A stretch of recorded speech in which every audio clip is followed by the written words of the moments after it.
Hello, and you're all very welcome along to the latest Champ.ie podcast, Ireland's premier horse racing podcast in association with Boylesports, Gowran Park Racecourse, EJ Menswear and Shamrock Thoroughbreds. As they race up the hill towards the finish, Hark the Herald here on Perry Pass has absolutely bolted up under Paul Townend. On Perry Pass won by wide margin. On the final 150 yards, it's Irish Point for Marie National, who's coming with every stride. They're going to the line. Irish Point, Marie National on the near side. If you haven't already, be sure to like this video and subscribe to the Champ.ie YouTube channel, as it helps to get horse racing content out there to the wider audience.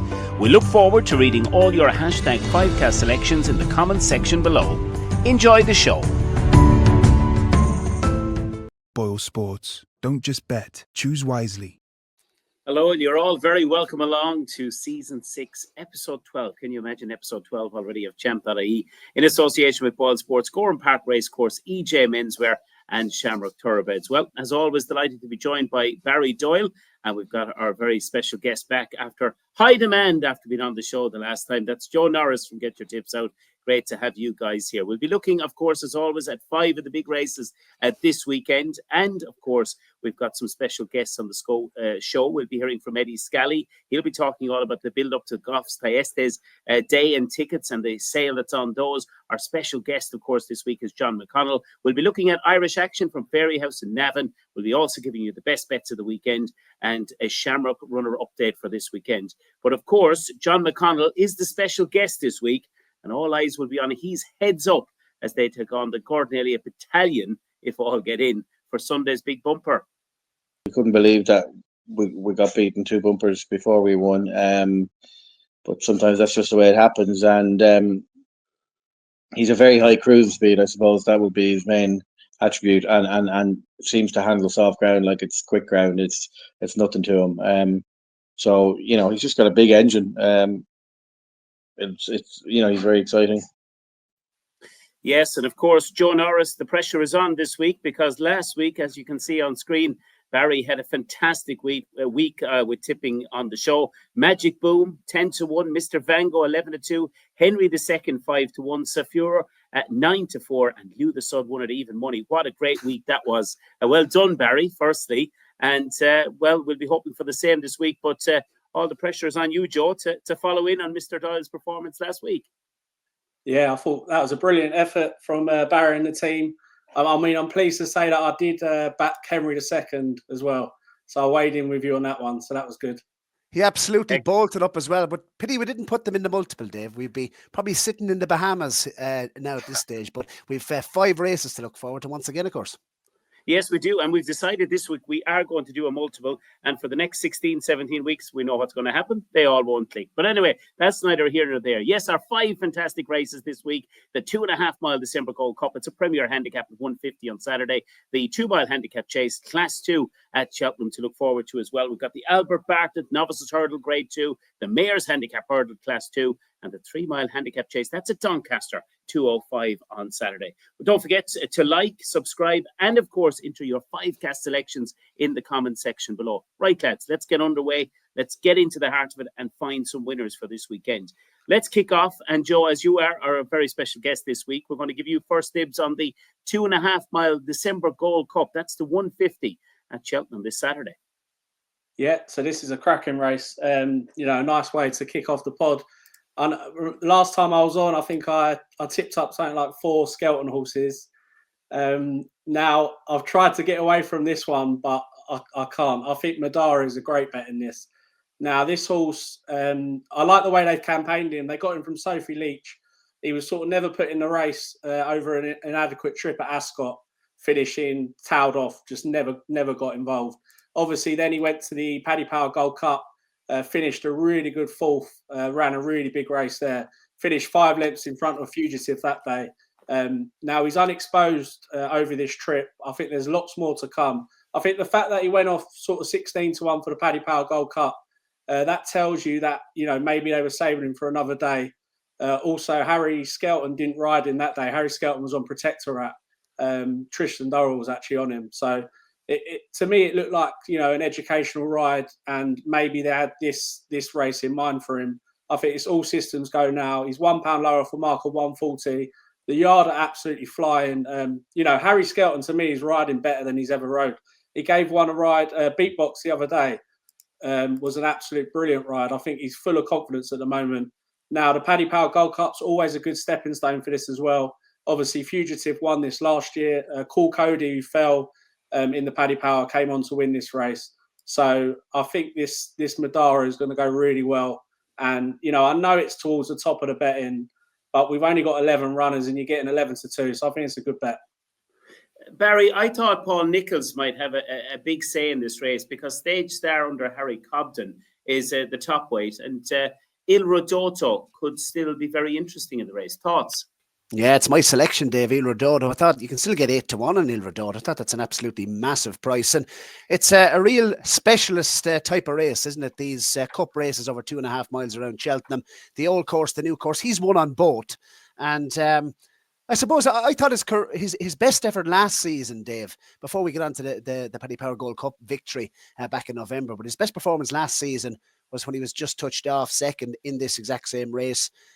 Didn't think, to be honest, it was Bryony's finest hour. Thought she kicked on plenty early, and he was there to be shot at, really, wasn't he, in the finish? So I don't think he can throw the new course at Il Rodoto. Freddie Ginger got an absolutely brilliant tuna out of Il Rodoto course in that November Gold Cup. And I just thought he took a massive step forward from Chepstow to Cheltenham. He took a big step forward. Now, obviously, he's gone up in the handicap £8. Stage Star is going to keep the weight down for Il Rodoto.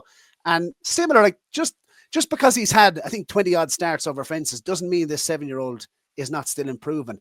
I said this to you during the week, Dave. Frodon, interestingly, as a 6-year-old, had already had 17 starts over fences, and we didn't see the best of him until he was 6 rising 7.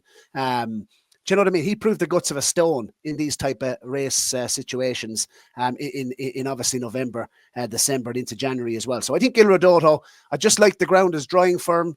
2 of his 3 chase wins have come at Cheltenham. I think there's more to come. I think the key word with Il Rodoto for a race like this is he's improving. I think the fashionable horses, as Joe mentioned, he mentioned Madara and Fugitive, they have to really reverse the form here, and I wouldn't be banking on it. I just think Il Rodoto, he's a solid one here at the moment. You can get 8 to 1, but I've got to put him in as we'll spoil it, Dave, next best of the weekend at 6 to 1 with our sponsor, Boylesports. I still think there's juice in that. Yes, a very interesting runner. There's no doubt for that race at Cheltenham on Saturday. Let's move on, lads, to the 225. It's the Handicap Chase. It's a Class 2 contest. Now, as Barry, you'll know, I'm always very, very interested in jockey bookings. And Harry Cobden, top man at his job, has been booked by Evan Williams here for the Mountain Liberty Hunter. Master Chewy, obviously, they both met when last seen at Aintree back in April when, of course, Liberty Hunter was third behind Found of 50 and Master Chewy. Master Chewy has since fallen. 5 to 2 joints with Boylesports. How do you read this 6-runner race on Saturday at 225 at Cheltenham? I'll jump in, Dave, because I'm going to take a flyer on this. I'm willing to take on those at the top of the market. The race has cut up slightly with 6 runners in here. And you mentioned Liberty Hunter, first run of the season. I'll take him on. And the Evan Williams stable form as well would be a concern for me. Master Chewy reappearing just 7 days after coming down. I think he fell at the 6th in the Dingle Creek. That wouldn't be ideal for me. And he's a big old weight here. Triple Trade is the one we've come down on here for the Joe Tizard team. And interestingly, on the RTF percentage, Joe Tizard at the moment, I mean, his horses are running very, very well, and he's getting winners as well. So Triple Trade won at Cheltenham, of course, last November. And I think the thing with Triple Trade is a strong stay in 2-miler, which is why I think the new course is going to suit him better than the old course. He took a big step forward, I thought, as well, even though he finished 4th. He was well beaten at Ascot, but he ran poorly at the October meeting at Cheltenham. And I just think he definitely did strip that little bit fitter last time. I thought there was signs of encouragement. The cheap pieces went on last time for the first time, so they're already on for the second time this time round. And I just think there's more to come. Look, he's in off a rating of 130. He finished 8th, don't forget, in the Grand Annual last season. And he was rated 138. So he's handicapped to run well. He's off a nice low weight. And if they have aspirations, Joe Tizard did mention in the stable tour that the back end of the season, they might be looking at something like a Grand Annual. Well, to get into a Grand Annual, you need to be winning this. So Triple Trade, I think he's massively overpriced at 8 to 1. Yeah, Joe, your thoughts on it? Yeah, I mean, I can completely understand Barry trying to go against the top of the market. I do. Liberty Hunter is a horse that I do like, but I think it needs softer ground than it's going to get. So that was sort of the basis for my argument. I wanted to go against him. I am going to side with Master Chewy. Now, he's fallen on 2 of his last 4 starts, which obviously that is a bit worrying. And it is a quick turnaround after the Tingle Creek. But I don't think they'd be running him if it all wasn't well with him. And, you look at his form. He got beat ahead by Founder 50, obviously, at Aintree. Now, which of these horses would be able to give that horse a race? I'm not sure too many of these would.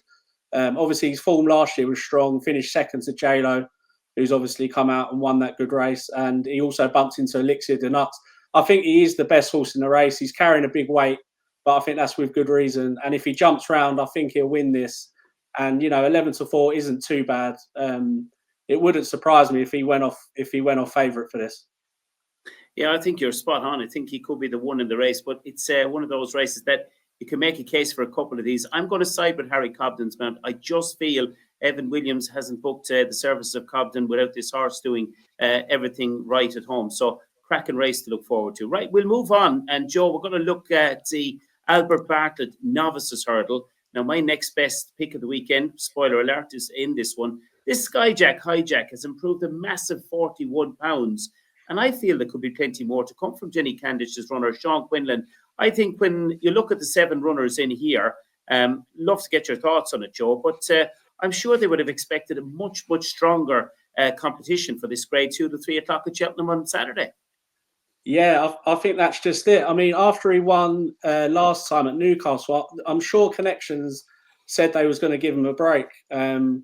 So, to me, that tells you that they think this is winnable. But at the same time, I feel like they might be getting a bit greedy here.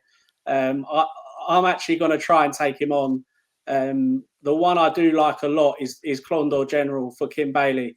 Now, I'm basing this on potential because we don't know a great deal about him, but he won a point-to-point easily enough. When he won on Hurdle's debut, he looked far from the finish article to me at Worcester. He stayed on really well. So I think he's going to love this trip. He's been given time. I think, he probably would have pinpointed this race. And, 3-1 seems too big to me. I think, this Skyjack Hijack, he's won 6 in a row, but this is going to be the best, company that he's faced. And to me, I'd want to take him on at the top of the market. And I think this Clondor General could be a really nice type. Yeah, and of course, Barry Western Knight is another interesting runner. Joe Dizzer, Brendan Powell going for a hat-trick as well after wins at Uttoxeter and Ascot. How have you decided on, or what do you like in the race? I've gone against the Tizard horse here now. I'll be against that Ascot form from last time. Clondale General, he's a horse obviously that we certainly we don't know how good he could be. We've only seen him once on the track. He won a point-to-point. If you're fancying Clondale General, my concern with him would be the ground drying out because it was pretty soft for his hurdles debut. I know he's getting weight off the favourite. You mentioned him, Skyjack Hijack. They're talking about him as if he's Constitution Hill in the jumping department anyway, Dave. That was an impressive performance, but he had an easy lead, of course, at Newcastle. I think we were all on Zandabad, the Tony Martin runner, and probably, was left with plenty to do, I think, turning into the straight. Skyjack Hijack had his own way. Now, the race has cut up a little bit again. I mean, we only have the 7 runners. I think I was expecting more runners in here. Joe mentioned Clondal General. Second in a point-to-point to Clondal General is About Damn Time. Now, he's an interesting horse, and they're talking spring handicaps with him, the Guerrero horse, Craig Nicol on board. I just think he's a very big price at 12-1. He's not my selection, but if you're fancying Clondal General, you have to consider him. He was impressive, beating McConnell's well-fancied horse, of course, up at Carlisle, and there was a little bit of late support for him. So I think he might be a talented horse About Damn Time. Getting on to the selection, though, I'm going Ile Francais with this one, Dave, and David Cotton's Jet Blue, I think, is a fascinating runner here. He's a really good strike rate, of course, David Cotton, when he brings runners to the UK. We might remember Easy's Land. We were raving about that horse when he went on to win, of course, the cross-country chase at the Cheltenham Festival. He actually, being a French horse, you think he might want softer ground. He's form on good ground as a 3-year-old, so that's not going to be a concern. I think he's unexposed. David Cotton, 20% with his runner since 2010 at Cheltenham. So you have to respect him. He's bringing 2 over this weekend. I think the 2 of them have really good chances. And Jet Blue at 11-2. I just think through the form lines of that run on the level over 1.5 miles at Longchamp at the beginning of the autumn, I think he could be a big player in this, I think. Yes, well, we're going to move on to the 3:35 at Cheltenham. And Barry, I'm going to come to you first here. This 3 mile, or should I say 2.5 mile mares handicap hurdle at 3:35 on Saturday. And there's one here that you are very, very sweet on indeed for this race. Heart the Herald here. I think this could be an absolute good thing off 119. Joyous in the McManus Silks. Fancied runners have a good record in this mares handicap hurdle at the December meeting. I think 8 of the last, well, there's only been 8 renewals, but the last 8 winners have all went off single figures. So I think we'd nursed Susan for the race last year. She was very well handicapped coming into the contest. Similar with Joyeuse. I think, look, Connections won this race with Damn the Company back in 2019. She was a fairly lofty purchase from France. We've only seen her twice for Nicky Henderson. I think she's very, very unexposed. And I suppose the form doesn't lie, Dave. Tutti Quanti, rated 125. I think there's a lot more to come from Paul Nicholls' runner this season. Won a maiden hurdle, of course, this year. But if you look back last year, Joyce was giving him weight. The mare was given this horse weight last year, or at the beginning of the year, should I say, in January, 5 pounds. And I suppose if you take that literally, given the fact that Joyce is in here off 119, Tutti Quanti, I mentioned, did win this season already, and the second has franked the form since. So the form is working out absolutely everywhere. And look, I just think 6 lengths second to Celtic Dino as well on Joy's reappearance over 2 miles. That was a really good run. I think he's a very nice horse, Celtic Dino. Weighed out to second is a lovely, lovely animal as well. Ollie Murphy speaking on the podcast earlier on in the season, giving that horse plenty of praise as well. So I think the form is nice. It was hands and heels when finishing third at Ascot. There's a lot more to come, I think. Stepping up in trip is going to suit her. And I think, well, she's my nap of the weekend, Dave. And I think she could be an absolute good thing off 119. Yeah, well, she's going to be my nap as well. We both discussed this earlier in the week when we looked at the racing. And I think, Joe, you might be very much in the Joyous camp as well for Saturday. Yeah, I think it's a nap hat trick. I completely agree with Barry, pretty much everything he says. The Taunton run, like it's been franked. All even the horse that finished last has won. So, it's a really strong piece of form. Looking at that run as well, like early on in that run, she looked clueless. She was having a good look around. The penny only really seemed to drop late, and then she ran on strongly. Like Barry says, that Nicholls horse, is a very solid yardstick, I think. And then the Celtic Dino form, which just really stacked up again. Weighed out, he finished second. I think that's going to be a nice horse up in trip and probably over a fence. But I think that's really good form. I mean, I think there's a case to say that the 5-2 will get backed. I think she's going to be a bit of a gamble for this. Yeah, I think so. I think she was big as 4-1 earlier in the week. So if you got a bit of that, it was nice. But I think she will be very strong and could go off anywhere around the 7-4 mark for that race on Saturday. Right, the final race of our Fivecast selections that we are going to look at is going to come your way right after we hear from EJ Menswear. Yes, so hello, Barry Doyle from the Champ.ie podcast, Ireland's Funny Horse Racing Podcast. I'm here with my co-host, David Byrnes, and we're here in Sligo Town, David, in EJ Menswear and EJMenswear.com. Fantastic season ahead. EJ has kindly partnered up with us to be the men's fashion partner with Champ.ie for the season.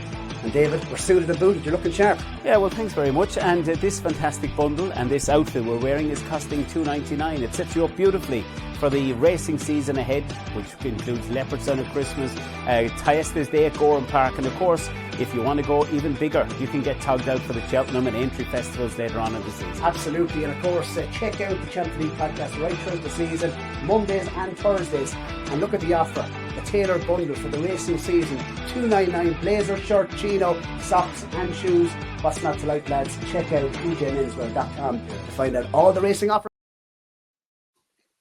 Yes, some great offers down there and great time to go online as well, ejmenswear.com, and maybe get that loved one a nice Christmas present. They've got some selection down there. Right, we're going to move on because, before we move on, actually, Barry, there'll be a special announcement, I believe, from EJ Menswear on social media coming very soon. Yeah, just off the phone to EJ before the podcast. He's going to announce the winner of the Taylor Bundle and the VIP tickets to the Christmas Racing, one of the Christmas Racing festivals. We'll keep that a surprise, Dave. But yeah, he's going to announce the winner tomorrow. So stay tuned on the EJ Menswear social media channels. Thanks to everyone who's after entering across the channels. And yeah, really looking forward to announcing the winner. And Christmas Racing, Dave, won't be far away. No, not far away. And of course, we'll be building up to all of that Christmas racing as well here on Champ.ie. Right, Joe, I'm going to come to you on the 205. It's the 3 mile handicap chase at Class 2 at Doncaster. Yeah, so for this race, I like this, Gaboria. That's a terrible pronunciation, but the Oliver Greenall and Josh Guerrero horse. Now, it finished a really good third to King Turgeon in the Grand Sefton. Obviously, they were due to clash at Aintree last weekend, but sadly the meeting got abandoned. And King Turgeon's going to run on Friday against Shanty Classico. So, you could argue this is an easier opportunity, although it is still a really competitive race. Now, this horse won 5 from 7 over fences last season. It obviously went winless in its first season over fences. So it took a bit of time for them to get it back on track, but it's looking progressive. I mean, it was only beat 4 lengths last month. I think it will come on plenty. The only slight issue I've got is it probably does want softer ground, and we don't really seem to have much rain about now. So that's my only concern with it. But other than that, I think it's got more to come this season. And to me, this does look quite a winnable opportunity. Yes, it certainly does look that, Barry. And anything for you in this one that stands out in this handicap chase? I was eyeing up too for the race. Cruise Control obviously was one of our stronger fancies last week, but Aintree was called off, and that's been taken out of the race, as has Lord Baddesley, who I think is one to look forward to. But Anthony Honeyball, forward plan, won this race last year, but they did take 2 fences out, I think, in the straight. And I just think the race maybe played to its strength, shall we say. Chasing Fire is the one in here that could be potentially very well handicapped off 139. Obviously came from the point field. Ollie has always spoke glowingly about Chasing Fire. Ran in grade 1s, of course, as a novice hurdler. Peaked at a rating, of course, of 136 over the smaller obstacles. And if you take it that he's, a point-to-point winner, and he's only rated 139, and he's only had 13 starts in his career, I just think Chasing Fire should strip that little bit fitter. When we had Ollie on the show, he spoke positively once again of Chasing Fire over fences. The cheap pieces go on for the first time. One of 2 runners for Ollie up at Doncaster. I mean, the stable really are flying. I mean, right throughout the course of the season. I think if you look at the RTF at the moment, Ollie Murphy's percentage 62. They're running to form. And 11 stone 4, I don't think he's crucified looking at the weight he's going to have to carry here.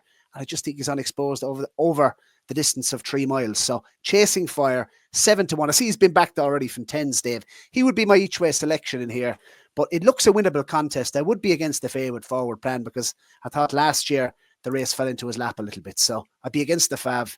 Respect Joe's selection, but Chasing Fire, the pick. Right, once again, they are our 5 races then for our Fivecast selection this week. Don't forget to put in your entries, and don't forget as well to subscribe to the channel. And of course, we are going to head into our ad break. Right after this, we're going to hear firstly from Eddie Scally from Gowran Park. He'll be telling us all about Goffs Thyestes tickets and how you can get your tickets. A nice saving as well of 33% on those. We'll be hearing right after Eddie Scally. We'll be hearing from this week's special guest, John McConnell. And after that, we'll be back to look ahead to Fairyhouse and Navan, and also the best bets for the weekend from the lads, and an update from Stephen Thorne on Shamrock's runners this weekend. Gowran Park Racecourse, the premier racetrack in the southeast of Ireland, is located on the outskirts of Kilkenny City. Gowran Park is your #1 choice for corporate days out, stag and hen party events, and an overall great local racing experience. Known as the race that stops the county, the famous Goffs Thyestes Chase 2025 takes place on Thursday the 23rd of January. With packed crowds expected once again this January, you can book your early bird tickets online today. Visit GowranPark.ie online, click the link in the Champ.ie podcast video description, or scan the QR code on screen to purchase right now. Eddie and the team look forward to welcoming you to Gowran Park this winter. 150 yards to go, Glengooley, and ain't that a shame from Angel's Dawn? Ain't that a shame is going on to win the Goffs Thyestes, pulling out every stop from Glengooley. Yes, well, we're delighted to be joined by Eddie Scally from Gowran Park. Eddie, imagine we're building back up to the Thyestes Chase. I tell you, time doesn't belong flying around. Great to have you on Champ.ie this week. And I suppose, from your point of view, tell us how preparations are all going ahead of the big day on the 23rd of January. Yeah, look, thanks many for having me on, lads. It's this time of year is the same for us all the time. You know, everybody else is looking to Christmas, and we're looking towards Thyestes. So it's a massive day. Like, so it's a bit strange. I was kind of just saying to my foreman this morning when I came in, I noticed the track was striped, which is what we normally see during the flat season. And I said to him, when was the last time you were able to cut the grass and stripe the track in December? And he said never. So it's a bit of a strange one in the sense that we're still cutting grass and striping the track, but the fences are out and in place and the whole lot. But the weather is posing a little bit of a challenge because it's been very dry recently. But I expect we'll have the usual bottomless ground come Thyestes Day. Yes, absolutely. And of course, facilities down there now, 80 second to none with the magnificent new weigh room, all of that facilities. But Thyestes Day itself, it's an extraordinary day considering the crowd it draws in a midweek fixture. It's quite incredible. What is the big draw about Thyestes in Gowran Park? I suppose there's an awful lot to be said about history. You know, there's an awful lot to be said about the culture that these things create. Like, I'm very lucky in the sense that I was a racing fan long before I started working in Gowran Park. And if you think about it, even for us back then, I was living in Enniscorthy that time, and you know, we used to get buses up from Enniscorthy up to Gowran Park for the Goffs Thyestes Day. It was just Thyestes Day back then. I can't even remember who were the people that were with it, but it's obviously been Goffs for a long time now. But we used to get buses up, and it's the same thing since I've come here. I've noticed that I'll have 10 or 12 buses up from Wexford, the same from Cork, Waterford. They come from all over, and I think it's just that nice enough gap from Christmas that people are able to say, you know what, the last 3 weeks, the first 3 weeks in January are a hard slog. You're after having a big Christmas, you've overindulged, you need to take a breather. But after 3 weeks of taking a breather, I think the country decides, no, we need to blow it out again. And thankfully, the Thyestes Day falls nicely in that bracket. And it's the other thing that it's lovely about as well, and I see this, is you kind of see lads at the front gate meeting each other and they're shaking hands, and it's how are you and long time no see. It's people that are seeing each other for the first time since Thyestes Day the year previous, and that's just something that's magnificent, and I love the fact that I'm here for it. Eddie, I suppose what's also, you know, very important to note is the type of horse that you need for the Thyestes and the winners that we've had over the years and what they've gone on to achieve after winning a Thyestes Chase. Yeah, look, it's you know, I'm saying to you before we, you know, just there a minute ago, that the ground at the moment is nice, probably, you know, good to yielding ground, you know, but I've never ever seen a Goffs Thyestes start go off unless the goal description is soft at least, or soft to heavy. So what you need is, it's a 3 mile trip. It's a tough 3 mile though. Gowran Park's fences, they're big park fences. When you see them on the TV, they don't look as intimidating as they are because they're quite wide. But when you stand in front of them, these are big fences and they take jumping. So it takes a bit of a horse. You know, you need a horse that's going to have a good scope to jump a fence. Then the track itself is undulating. I mean, out the back of the track, you're climbing up a mountain and then you're coming back down a hill. And it really puts a big test of a horse. And, you know, the testament to the race is the standard of horses that come out of it. Like, you've had horses come out of this race that have gone on to win Gold Cups. They've gone on to win ancient Grand Nationals. You know, that'll tell you the class of horse. And I think in recent times, we've kind of moved a little bit from your guaranteed Grand National favourite or second favourite to more your Gold Cup type of horse. You know, you have your really, really good horse, but it's a top class handicap chase. Eddie, of course, it's that time of year. We're leading into Christmas, as you said. For Champ.ie listeners who are watching this interview, it might be a great opportunity for them to get involved with the early bird offer that you have ahead of Thyestes Day. And I also believe you've got some really good entertainment for the day itself on Thyestes Day as well. Tell us more. Yeah, so on the ticket side of things, I actually seen a brilliant joke today, and it said that something like 60% of men do their shopping on the 23rd of December. I know I fall comfortably into that category of that. So what we decided to do, because the lads here laughed when I said it, that the offer would run on to Christmas Day. I've actually went online and bought presents on Christmas Day for people that I've forgotten. So what we've done is we've given 33% off on all ticket sales from now on to Christmas Day. So even the last second shoppers, they have the opportunity. We're saying is give the gift of memories, because that's one thing you're going to be guaranteed. If you attend a Thyestes Chase Day for the first time, you won't regret it. You'll look back and say, that was a brilliant day out, and I really enjoyed it. So whether it's social or horse racing, we'll have it all for you. 33% off at the moment on gowranpark.ie. On the entertainment side of things, we'll be drip feeding some of the big information that's coming. But the headline act, without question, is going to be After Racing. We've After Dark are our resident band for Goffs Thyestes. They've done a wonderful job since 2019. They're brilliant at it. But this year we decided we'd go a little bit more fun with them. And in fairness to the lads from After Dark, they've brought in Mickey Joe Hart, of course. We've got The World Tonight was his big Eurovision hit. But Mickey Joe is going to be the lead singer for After Dark on the day itself. So he'll be playing with us for 90 minutes after racing as well. And I think there's going to be a big announcement about Mickey Hart tomorrow as well. So it'll be something that everybody needs to keep their eye on as well. But there's a big announcement coming his way too. So we're delighted to have him here. He's a cracking guy, and I'm sure it'll be a brilliant après race event. Eddie, people just getting to Goffs Thyestes Day. Obviously, the Lord Bagnall, obviously Langton's and Kilkenny. I suppose places to stay for those, I suppose, travelling from across the pond. Even last year we had great interest from our British listeners even coming across the Thyestes Day.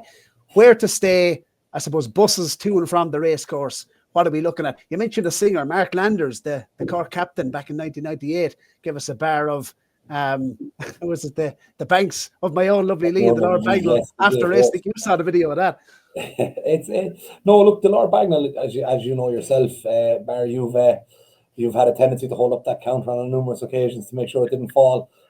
So that's a great spot to be after racing. In Kilkenny City itself, you obviously have the Langton House Hotel there, the Pembroke Hotel, Lyrath. They're all there. They'll all do offers leading up to Thyestes Day. What we do is we run the courtesy buses from the city centre. So literally, if you know Kilkenny, on the parade right at the castle gates, we run buses out to the track from 2 hours before racing. So literally, you're out here well in time, and the buses don't go back into the city until the first buses will leave an hour after racing, but the majority of the buses leave 2 hours after racing. So if you're coming, you get to come out here nice and early because there's lots of stuff. You lads will be here doing tipster early in the day as well. So you've lots of activity early in play. Gowran, my friends from home, like the lads from Athlone, come down every year, and they're always say the same thing. The one thing about Gowran Park is there's no divisions. There's no, you can't go here, you can't go there. You're literally, if you're down beside the parade ring, you'll be sitting beside Willie Mullins going through a race card. That doesn't happen everywhere, and it's one of the beauties. So I'd say get to Gowran early, enjoy that whole atmosphere, soak it up. You don't need to bring the car, have the few drinks, and we'll bring you back into Kilkenny City afterwards so you can enjoy the rest of the party. We look forward, Teddy, as well on the 21st, which is the Tuesday before the Goffs Thyestes Chase Day. We'll do that preview as well. Last year, that was a big success. Got a lot of local guests, I suppose, involved in it. Desi Scal, of course, the legendary commentator, was on the show as well. How many Goffs Thyestes Chases would you say Desi called, David? Oh, quite a few, and what a great job he did on them as well. So we're looking forward to it, already looking forward to it. It's a great day out. Our brother Stag was there in Gowran Park as well. It is just a top-class facility for a day out, and Eddie and your team, you do an absolutely brilliant job, and looking forward to being with you on Thyestes Day, of course, in January, and hopefully we'll find a couple of winners as well on the day for people on course. Boylesports. Don't just bet, choose wisely. It's delighted to be joined on the Champ.ie podcast once again by, of course, John McConnell. John, absolutely flying it at the moment. 22 winners thus far for the season over the jumps, and 7 in the Irish Jumps Trainers Championship, and Cheltenham on the horizon, of course. You always target horses at Presby Park. Yeah, we like to go there. It's a great place to have runners, Barry, and we go there anytime we think we have something that might be competitive. Starting off, John Seddon entered up on Friday, of course. 11-year-old gave you a fantastic day at Cheltenham Landing. They played a couple of seasons ago. How is he ahead of Friday? Yeah, he seems great. He bounced back during the summer on the flat. Won 2 nice races and then ran very respectably in a big handicap in Nace when things probably didn't go his way. And he seems really well. So it's great to be going back to Cheltenham with him. Everybody's very excited. It's a competitive race. These veterans races aren't that easy. They're very competitive, but he goes there with a life chance. Coming into the race match fit, John? Yeah, we couldn't have been happier with his prep. He schooled well, and yeah, everything's in place there. So hopefully he comes alive when he sees the hill again. And it's the right trip and right ground and everything. All the boxes are ticked. So we're hopeful. Moon Orange, John, that's centred up on Saturday, of course, at Cheltenham. 6-year-old making its Handicap Chase debut. Expected a big run? Yeah, he's a lovely horse. He's probably not badly handicapped at 128. He ran very well first time out over an inadequate trip in Pudgestown over fences, and then we probably backed him up very quickly for Cheltenham in October, and he ran okay. He ran a nice enough race, but it was probably too quick for him, too quick a return after his season debut, and then we found a little issue with him as well. So we're expecting him to be in better form this time round. It's going to be a very competitive race, but I think he's off a nice mark, and he's definitely a horse that could get to like 140 in time. Now, Kevin's Pride is one, John, obviously owned by the Minear family. And just looking, I suppose, at his form, he was only beaten a neck in Carlisle. He's multiple entries over the weekend, but Friday, is he declared at Bangor on D? Yeah, he's declared for Bangor. They put on an extra couple of hurdles because the chase track was not usable. So we decided we'd take a punt on Bangor. Listen, we'll see how he handles very soft ground. It's going to be pretty soft there. He was unlucky in Carlisle, probably should have won. And the school and the round of schooling he got there will stand to him. He's a horse for the future, but we'd be very hopeful he'll go very close on Friday. So other entries, John, over the course of the weekend. Anything else of note? Yeah. What have we got? We've got a good few maybe going to Navan on Sunday. Churchwarden is another horse that won in Kilbeggan during the year, and he's going to relish the step up and trip. I'd say he's going for a 3-mile race in Navan on Sunday. Again, it's going to be competitive in Navan. These handicap hurdles in Navan are very competitive, but he's got a nice mark of 113. He's only a 4-year-old, and we really think the 3 miles will suit him. So he's one definitely to keep an eye on there. And obviously we got heads up in the listed bumper in Navan as well. Gordon has 5 in it against us, but he obviously my horse was very impressive in Punchestown the last day, and we're very happy with him. So it'll be exciting. Absolutely. I wish you luck there, John, but he certainly looks a talent heads up. I was going to say a 24-length winner at Punchestown, and friend of mine now said he wasn't the easiest to break. This lad could have plenty of talent. Yeah, he's a big baby mentally, and it took him a while for the penny to drop. And I'd say a combination of that and maybe slower ground helped in Punchestown, and there was no fluke about it. We knew he was a nice horse, so he could improve again.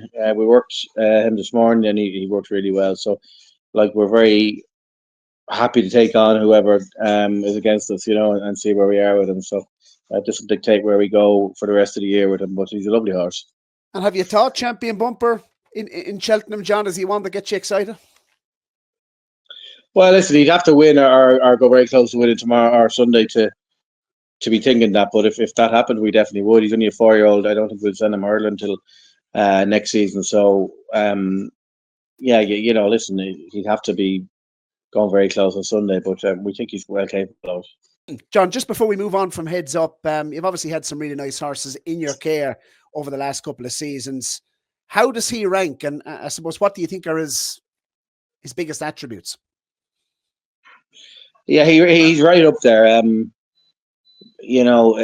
His work has been very, very good. We couldn't believe that we got beaten 2 bumpers before we won. But sometimes that's just the way it happens. And he's a very high cruising speed. I suppose that would be his main attribute, and seems to handle soft ground like it's quick ground. It's nothing to him. So he's just got a big engine. He's very exciting. Wish you well with him on Sunday, John. Other exciting youngsters, obviously Lieutenant Main had some real decent form in bumpers. He ran below par at Carlisle, John. Anything come to light? Yeah, we went through him very thoroughly, and we found that he'd quite bad gastric ulcers. So he's gone on to a course of medication to treat that, and they were very bad now. So we were pretty sure that's what came against him. He's a lovely horse too, and hopefully he can bounce back in the new year. And obviously Camberwell, who won the bumper in Carlisle that day, he's a really nice horse, only a 4-year-old, big horse, and whatever he was doing in the bumper was just a bonus. So he's one for the future too. He's really, really nice. Will he stick to bumpers, John, or do you think you'll we'll be seeing Yeah, another no, he'll have another bumper run in the spring, and that'll be him then for the year, and he'll go hurdling next autumn. John, I wanted to ask you about Intense Approach. That was obviously second in the Persian Mile at Chepstow, 1-3 in the autumn. Where are we likely to see Intense Approach again? He had a little break. He's back in now. There's a good chance you might see him in Musselburgh for the trials weekend. There's a 3-mile novice there. So there's a good chance you might see him there, or possibly the River down in Doncaster, one of them. And then we'll see where we go for the rest of the spring with him. That will dictate whether we go to Cheltenham or whether we go to some of the other festivals. But he's a lovely horse, and he's one that'll be a nicer chaser again. Ira Hayes, 12 winner, also at Carlisle. Really impressive. Yeah, he's again one of the horses that we always thought a lot of. He had a little setback just after Carlisle, or probably in Carlisle. It's going to put him out for about probably 2.5 months. So we'll hopefully have him back in the middle of February for a run. And I'd say he's one that'll win a nice novice hurdle into the spring, hopefully. Bold Reflection, what's the plan? Yeah, she's out shortly. If not this week, I'd say next week. She's going really well. I'd expect her to win a maiden hurdle, and then we'll see after that. And she'll be a better chaser. She's very big, so she's showing all her old abilities. So we're very happy with her, and we're looking forward to getting her out. Additional time, point-to-point winner. Yeah, he's going nicely. We gave him a long break. He's very, very big. He'll be out in probably February time. Probably stay hurdling with him for the spring, and then go chasing with him next year. But he's a really nice horse. I think he's another horse that could be a black type horse. And the last one to ask you about, John, obviously came from the point-to-point field as well. La Evangeliste, if I've pronounced it right. Yeah, no, we don't have him. Eric McNamara has him actually. We were gonna buy him, but didn't transpire in the end. So Camberwell was actually fifth to him in the point that he won. So at least it looks like it's going to be a good point. John, finally, last couple of questions. Obviously, looking ahead to the weekend, horse you're most looking forward to, I suppose, seeing your best chance you feel of a winner this weekend? The best chance is probably Kevin's Pride. He's not. I don't think he'll be a big price, but he's probably the best chance. I'm looking forward to seeing Seddon run. Obviously, every time he runs, it's kind of nervous because you know he's done so much for us. You just want him back in one piece. But really looking forward to seeing him run. And Heads Up is a real exciting one on Sunday.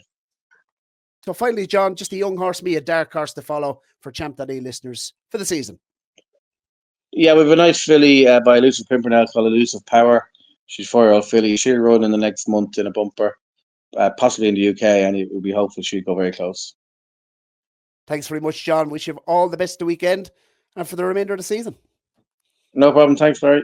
Yeah, well, it is a cracking weekend, the racing. And firstly, Barry, elsewhere this weekend, anything standing out for you?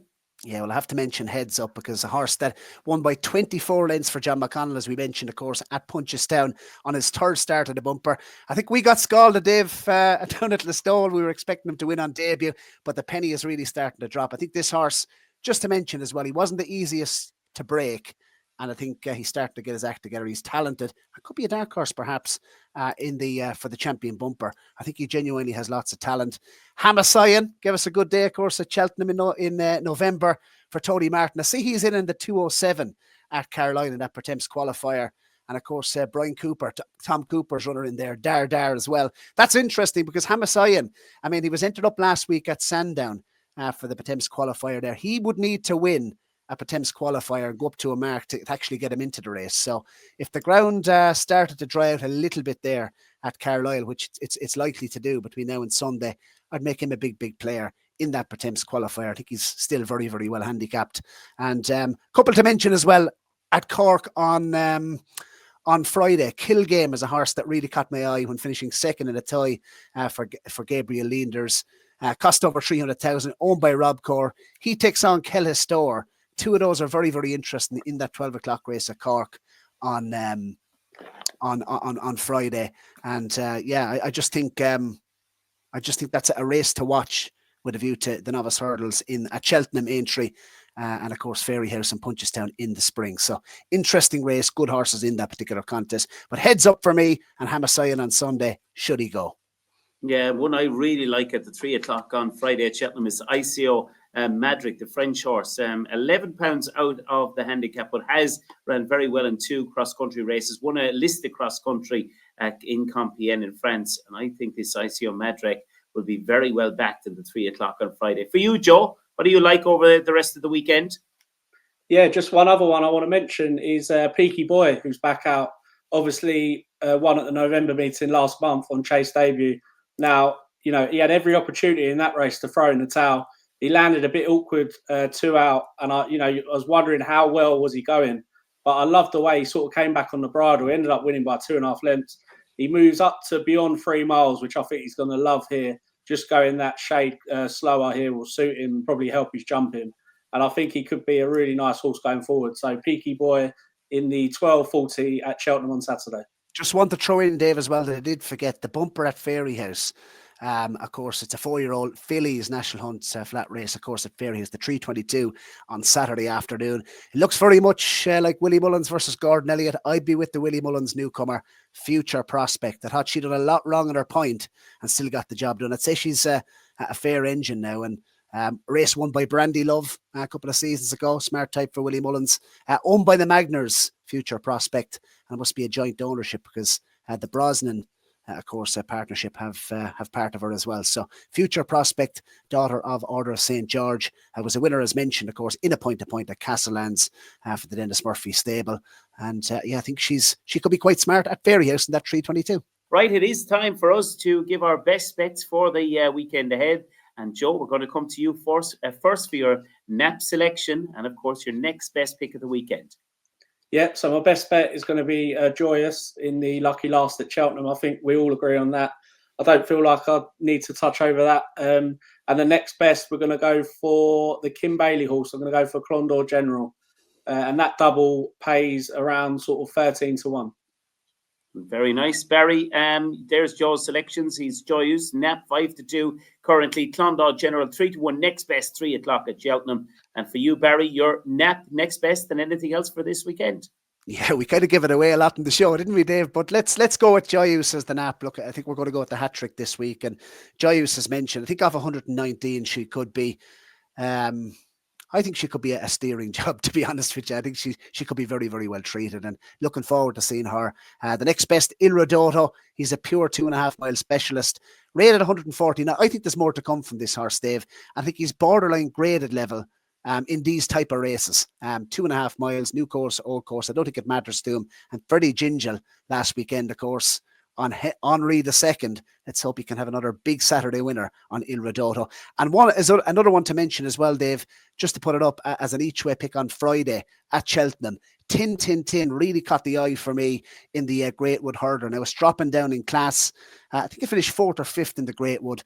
But I just think this horse on nicer ground, he's a better animal. He's 4 from 12, I think, over hurdles, handles the ground. It looks a deep enough race now, to be fair, but I thought each way there's enough runners to get a nice extra place there, 4 places, I'd imagine, with Boylesports tomorrow. 9-1 each way. I'm going to go with Fergal O'Brien's Tin, dropping down in class. I think could be potentially nicely treated.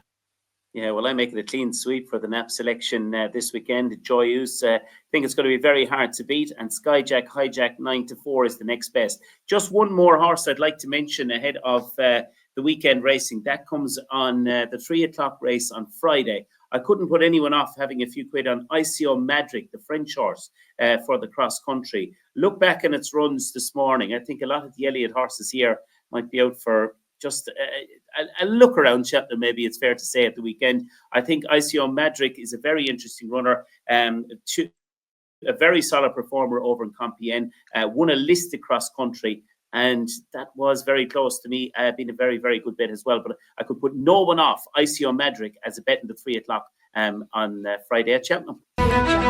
From Dundalk to Longchamp, from the Galway races to the Breeders' Cup, Shamrock Thoroughbreds have taken owners all over the world. Tiger Bell in front, holds them. Late on the scene is Dawn Charger storming home, but Tiger Bell in front and won. Coming through the centre, Laugh a Minute with a strong challenge on this Laugh a Minute, who goes on in the closing stages to win by a length and a half. Laugh a Minute from Fiscal Roots. But it's Harry's Bar repelling the late challenge of the stable companion Dream Today, and Harry's Bar makes it 6-course win. Check out shamrockthoroughbreds.com or click the link in the Champ.ie podcast video description to learn more about new racehorse ownership opportunities. Yes, delighted to be welcomed back once again to the Champ.ie podcast. Stephen Thorne of Shamrock Thoroughbreds and Stephen Thorne Racing.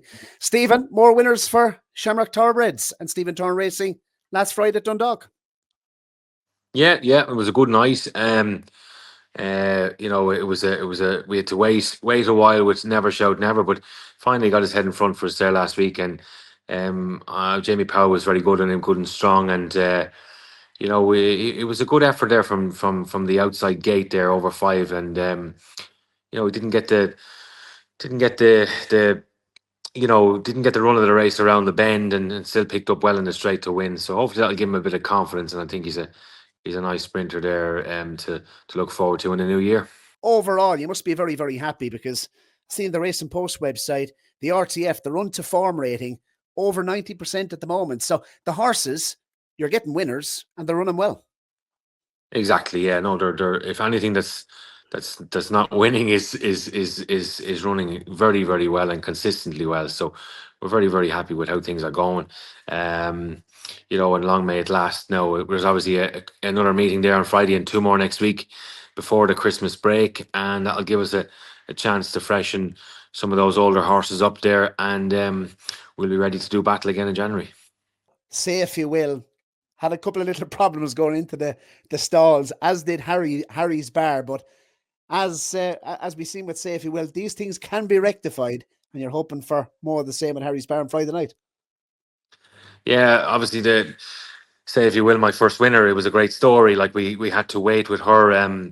We brought her up on two occasions, and she refused to load for me, and we had to iron a few things out with her. And Will Hayes is a stall specialist there in the Curragh.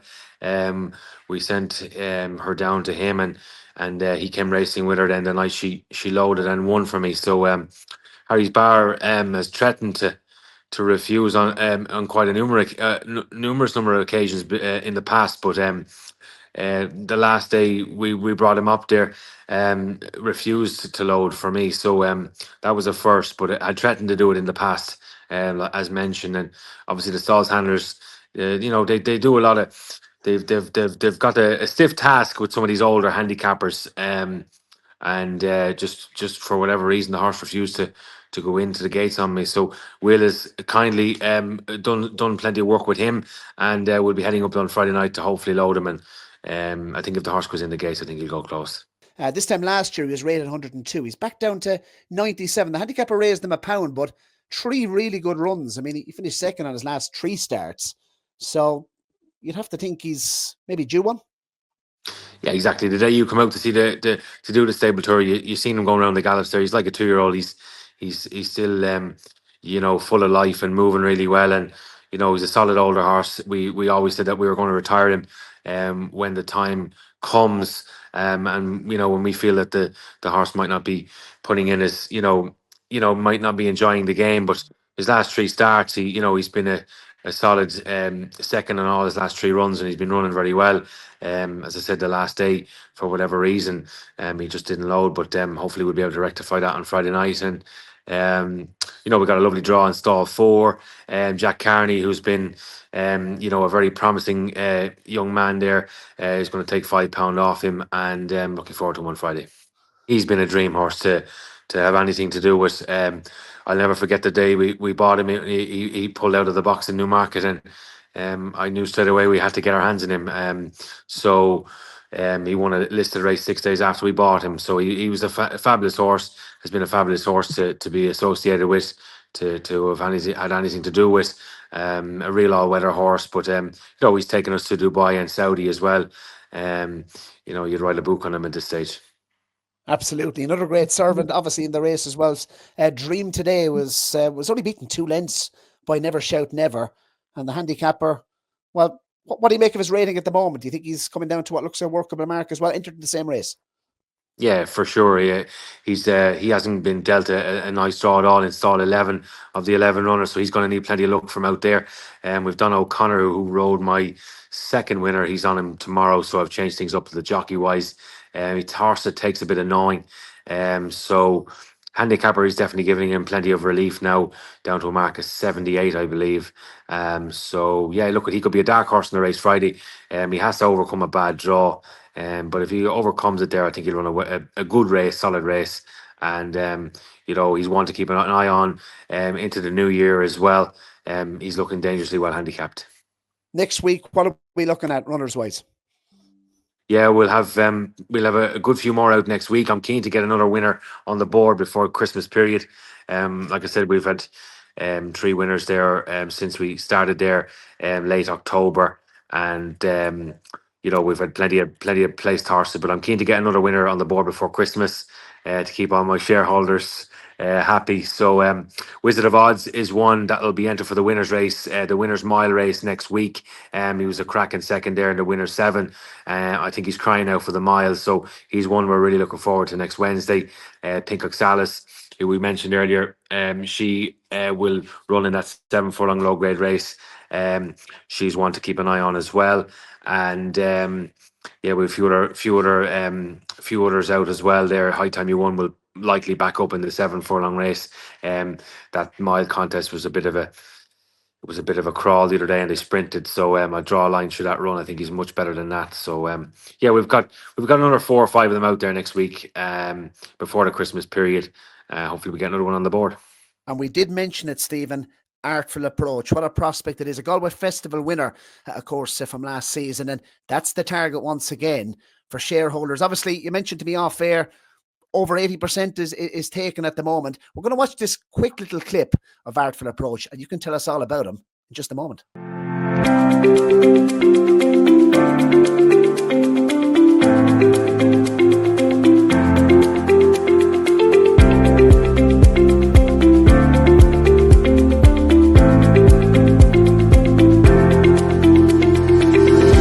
Tell us about Artful Approach.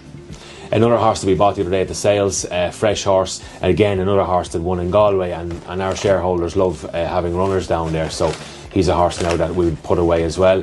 Handles good ground and slow ground, and has the form around Galway. So he's a very obvious horse, and I'm sure he'll go down well with our shareholders. Inside the final 100 yards, Louis Cole with Artful Approach, lunging in the centre. Cuban Confusion, the stand side. Artful Approach wins it from Cuban Confusion. Louis Cole. Well, it's a win for Artful Approach, first career win for. Yeah, he looks an absolute smasher, Stephen. Of course, Artful Approach, 3-year-old son of Amos. He's already a Galway Festival winner, but people can still get involved. Yeah, exactly. We've obviously been syndicating this horse there for the last number of weeks. He's gone down extremely well with our shareholders, and we've got quite a number of new people involved as well. And we've got a couple of 5% shares left in him. Real Galway Festival horse for next season, and we'll be targeted at all those summer festivals, including the likes of Killarney, Leopardstown, etc. So, I think it'll be a good, solid, fun horse to get involved with. All the details are on our website, shamrockthoroughbreds.com, and just click on the available shares page. I think you're going to tap a link to on the podcast there as well, to get his details. But horse I'd fully recommend, and an exciting horse for next season. Absolutely, Stephen. Listen, very best of luck with Harry's Bar. Final word, expecting a big run. What, you think he's a good chance on Friday? Yeah, if he goes into the gates, I think he'll take the world of beating.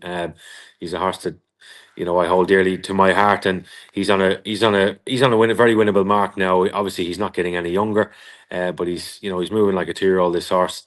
My assistant Stephen Mooney tells me he's in ripping form. So I think we'll go close on Friday if the horse goes into the gates okay. And fingers crossed he'll go one place better than his last 3 starts. Excellent, chaps. Well, if the multi comes in this week, we'll be live from Barbados next week on the Champ.ie podcast. And if not, we'll be back here in our regular positions. Have a wonderful weekend, and thanks to the lads once again.